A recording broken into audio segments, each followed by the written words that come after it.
It is finally time to talk about the 10 books that I read in September. 10. I don't think I've ever had a better reading month than this in terms of the amount of books and pages that I read. I don't think I've ever read 10 books in 1 month. So this was definitely a wild month for me, but I cannot wait to talk about these books.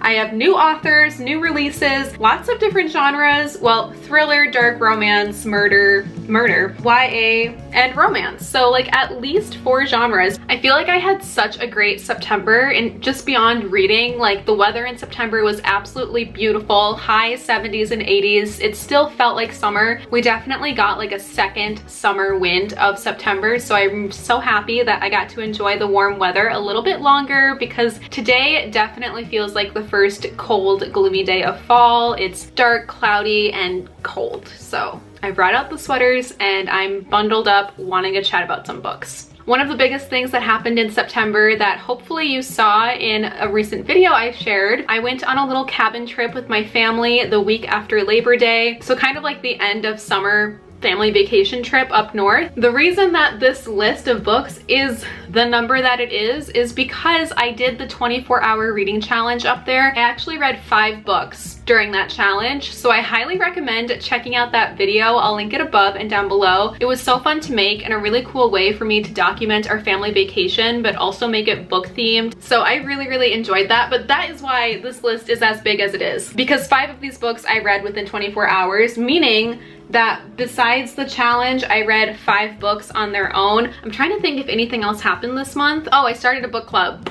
A new one. So we're gonna talk about that when I get to that book. But let's go through the 10 books that I read this month. I have a lot of thoughts. Some of these are slightly like controversial too, so I have some thoughts on that, and this is my safe space to just rant about it. Definitely comment down below if you've read any of these books. Also, if you are new here and like book content, please subscribe. I'm going to leave my book playlist down below as well of all of the book videos that I make on YouTube, but I also have a Bookstagram and a BookTok page. So if you like seeing book content on your feeds, definitely go follow on those platforms. If you're a Goodreads girly, I'll leave mine down below. And then also all of these and more are on my Amazon storefront. Amazon does have really cheap books, so I get it, and it's all organized. I'll leave that down below as well. But let's talk about these books. The first 5 that I have here are from the 24-hour reading challenge, so I'm gonna go through them a little bit quickly because I talked about them in that video as well. But the first book I read in September was Freida McFadden's The Locked Door. This was also my first Freida McFadden book that I read, and I'm here for it. I'm a fan. I think I gave this book 4 stars. I totally see how people read Freida McFadden in one sitting. The way that she writes, it reads like one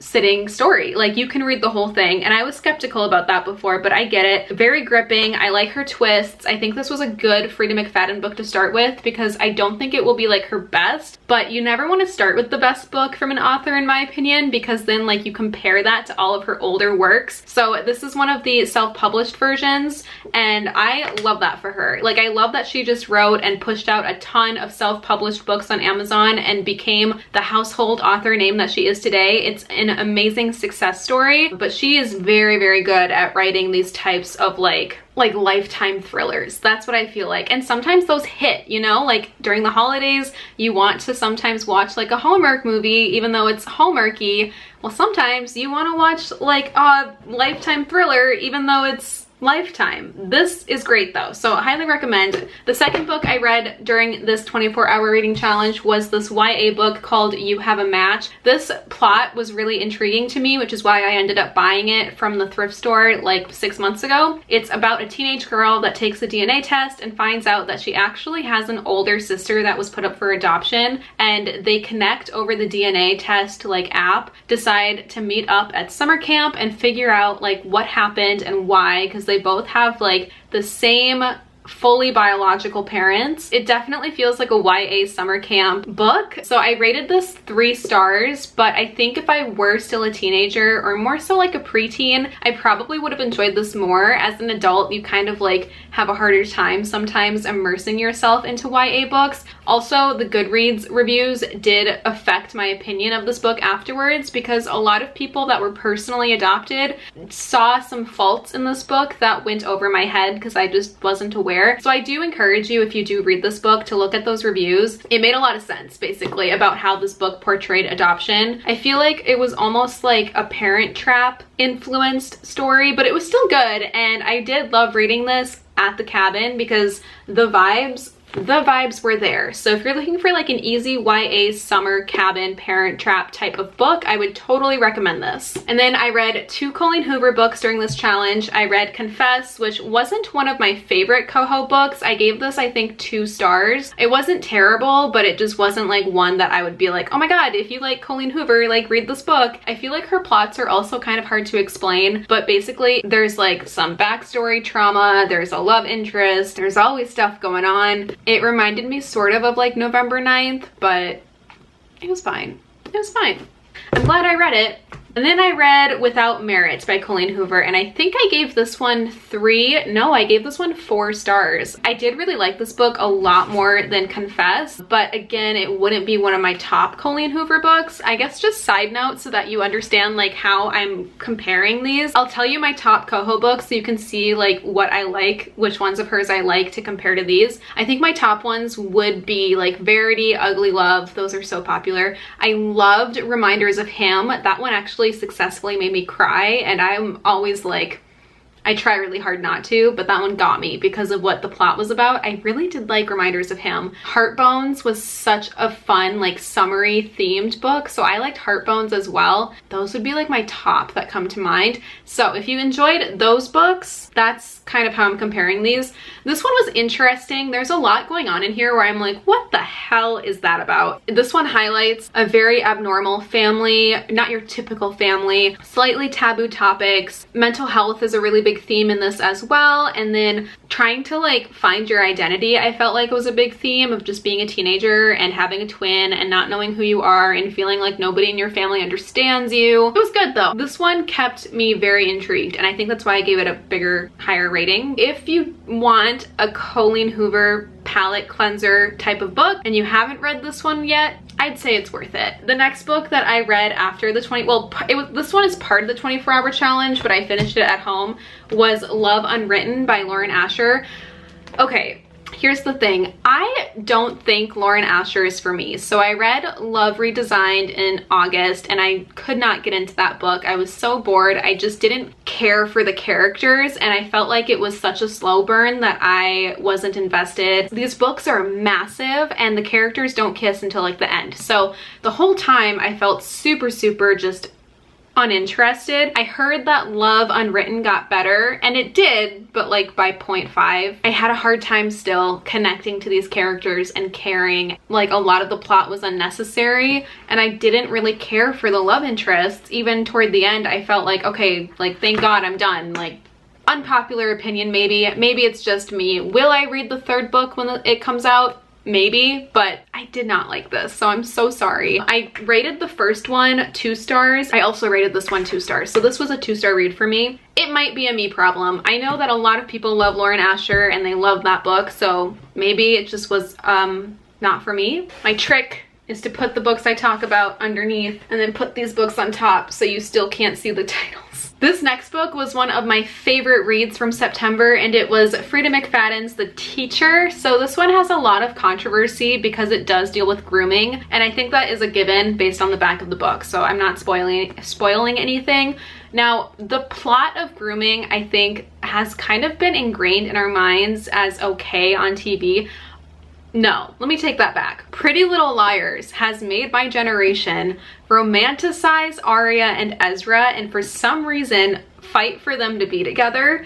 So we have that as a really big influence for this demographic, and I feel like it's made me be like, oh yeah, this plot sounds good. So messed up. I really liked this book. I read it so quickly. I was invested. I was here for it. I couldn't wait for the twist. And let me just say, when I found out what that final twist was at the end, it changed everything for me. It was one of those moments where I like stared at the wall for a couple minutes and had to like piece it together, because it made me realize once you know the twist that like there's more, obviously. So loved the twist. I also really loved how, okay, so basically the plot is about two married teachers, right? We've got Mr. and Mrs. Bennett, and they're married, and you kind of follow their dynamics, and then a student that had an accusation against her from the prior year, and everyone's like, watch out for this kid, she's trouble, like stay away from her because she got another teacher. She's the victim, she's the kid, but that's kind of like the base of this plot. What I really found interesting is Mrs. Bennett's first name, the teacher in this plot, her name is Eve, and I'm always one to try to figure out if there is meaning behind a character's name. Not so much with like the fluffy romance books, but like with literary fiction and books like that, names are important, you know, especially classic literature, but we're not even gonna go there. Her name is Eve, right? And the fact that there's an apple on the cover, and the whole concept of like giving a teacher an apple and then Eve eating the apple and like creating original sin and like luring Adam out of the garden, allegory, all allegory here. But I just thought it was such a nice touch to give her the first name Eve when the symbol of the apple is just something that is so crucial here with teachers. Really cool. So I really did appreciate that. Here's the thing, and I mentioned this in my Goodreads review because I was looking at all the reviews and so many people DNF'd this book because of the plot that is on the back of the book.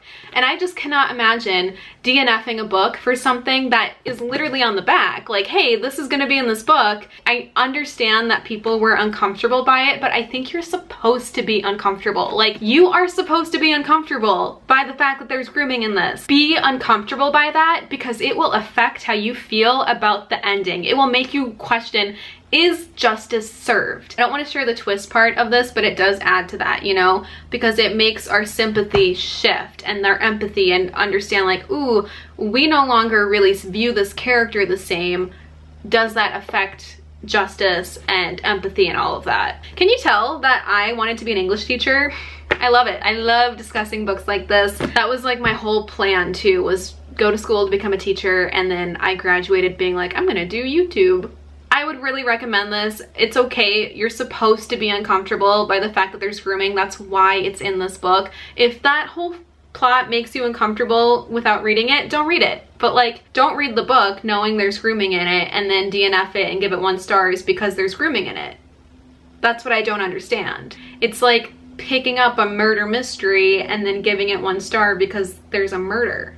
Sorry, just my thoughts. Okay, next, speaking of murder, Murder in the Family by Cara Hunter. This is a British author. I originally bought this book because it has a very unique layout. It is in the script of a TV show. So it's in the script format.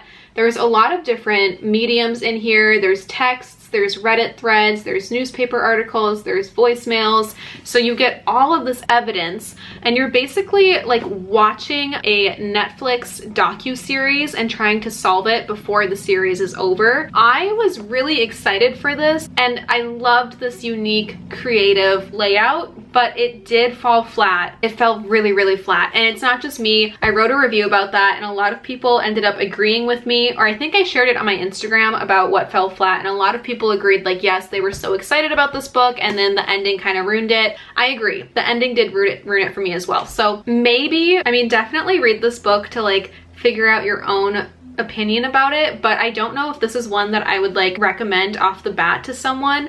While the layout and format of this book was so creative and fun, it left it feeling super two-dimensional, because you just cannot develop a deeper relationship or empathy for these characters when you're just reading the script and their lines. There's no emotion behind it. It's really hard to get connected when it just feels so flat like that, like dimensionally. And then with the twist and with what ends up happening, that also made it really hard for me, because once you figure out like the whodunit, it's not satisfying, because why would the person who did it do what they did earlier on in the book? that's me just not spoiling it. But I did read that. And then switching over to romance for a little bit, I read Ali Hazelwood's Love Theoretically, and I don't know, again, if it was just the wrong time for this for me, but I just couldn't get into this book. Like, it was fine. It was what I would expect. Did I get a little bored reading this? Yes. Was I waiting for it to finish? Yes. But I just gave this 3 stars. I liked the academia aspect of it, and I liked their relationship. I love a good geeky smart guy. Like, give me a guy in glasses that wants to talk about theories and logic and like literature.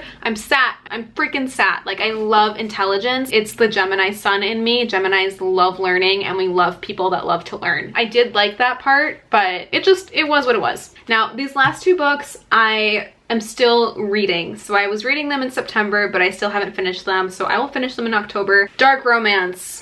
Her Soul for Revenge. This is the 2nd book in the Her Soul to Take trilogy, which I surprisingly loved. I read the 1st book a couple months ago, kind of by accident, kind of as a joke, and then I was like, wait, I'm invested. So I really, really like Harley LaRue's dark romance writing. I love the plot, I love the mystery and like the thrill, because there's more to this than dark romance. Basically, each book, the girl gives her soul to a demon, and she falls in love with the demon. But the demons are in this town that is heavily inspired by like Seattle, and I recognize a lot of like Forks, Seattle, and Twilight influence here. There's this old historic tale. Abelum is how I'm saying it in my mind when I'm reading. Abelum? It's this old town, right? Now, the lore of this town is that 6 generations ago, there were miners that got trapped in a mine, and there was this dark god down there, and the dark god let 3 of these miners live if it was a soul for a soul. So he would let them live if 6 generations later, 666, they would sacrifice their descendants back to the gods. So they can go on and have babies and live for generations and keep the lineage going,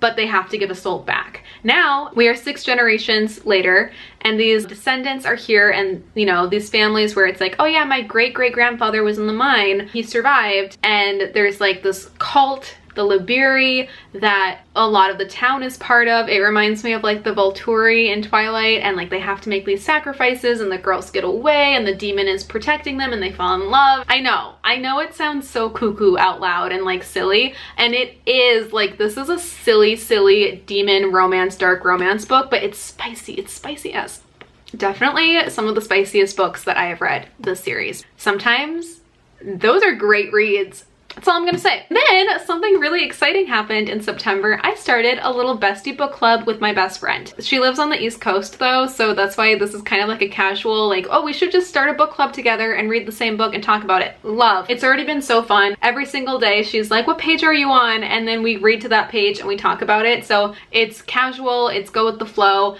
Now, my friend just started her reading journey, so I gave her the same pipeline that I had when I first got into reading, which was Colleen Hoover. She read It Ends With Us and Verity. So I thought for October, it would be really fun if we read Too Late by Colleen Hoover, because this is another thriller by her. I'm also currently reading this book. I will finish it. I'm almost like halfway through it. It's getting good. It reminds me of 21 Jump Street. It's definitely a little darker, and she writes in the beginning that like this wasn't meant to be published. It was supposed to just be like a project for her to like write when she was writing fluffier stuff. If she wanted to like write something dark, this was like her guilty pleasure, and then people encouraged her to publish it. So I thought that was kind of cool. She definitely gives a warning that there's like some dark themes in here. It's been really fun to read this with my best friend and be able to yap about it together. So it's an easy read, it's easy to get into. I'll finish it pretty quickly. Those were the 10 books that I read in September. I think my favorite books this month were definitely the Freida McFadden ones though, so I'm glad that I discovered her as like a new author this month. My least favorite would have to be Love Unwritten. I don't know, I feel like it was a pretty great month for reading, and I still can't believe I read this many pages in 1 month, but that is the result of the 24-hour reading challenge for you, which I do still recommend watching if you haven't yet. I worked really hard on that video, and I'm really proud of it. I want to keep yapping and share the books on my October TBR list too, but to be honest, I don't even have the list made yet because I'm still working on these 2 books, Her Soul for Revenge and Too Late. Once I finish those, I will regroup and figure out what I am reading next. I don't know what I'm in the mood for right now, so I don't know what I'm even gravitating toward next month. And I did accidentally buy like a lot of books in September.